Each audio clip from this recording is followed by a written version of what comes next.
Hey guys, I'm going to show you how to drill a 1-inch hole using I have a Lennox bimetal. It's not carbide, it's bimetal because some people said you have to have carbide. But bimetal works. I've used it before. This sink is a little bit better quality. It's a 16 gauge stainless steel. Is a little thicker than 18A gauge or the cheap like 22 gauge or something like that. So it's a little thicker, and as you can see, I have been going through. It's working. I've been maybe halfway through. It took me maybe like 3-4 minutes so far.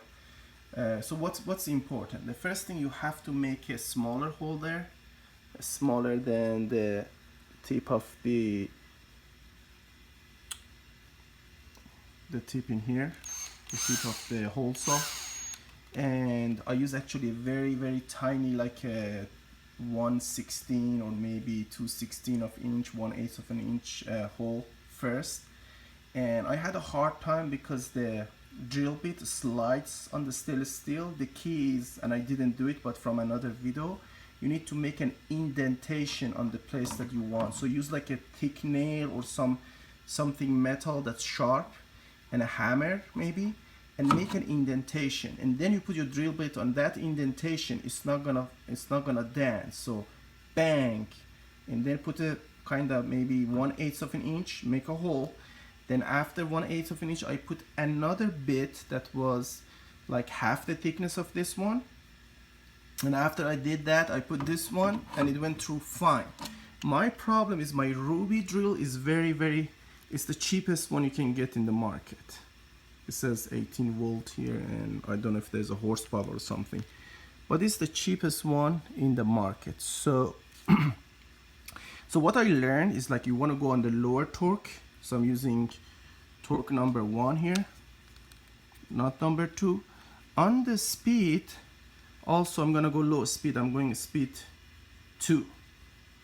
So it's low speed, low torque, but I go the fastest here. I'm not gonna go conservative, so I go fastest, and I put it in here, put it in the hole, the guide hole, and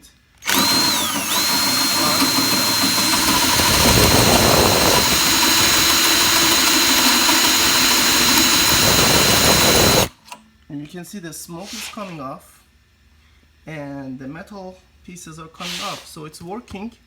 And again, the key is to keep it lubricated. I forgot to say I had lubrication. I'm using WD-40. So put the WD-40. So because if you don't use the oil, the first time I got disappointed because it was getting stuck, and the drill was just saying tack tack tack tack tack tack tack tack. Maybe I can show you. I mean, it's not a good thing, but see, like that.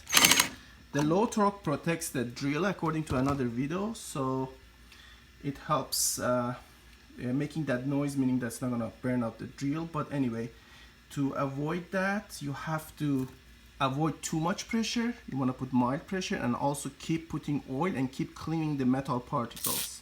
So these two are the key. Keep cleaning, keep putting WD-40 and lubricant, and drill as you go.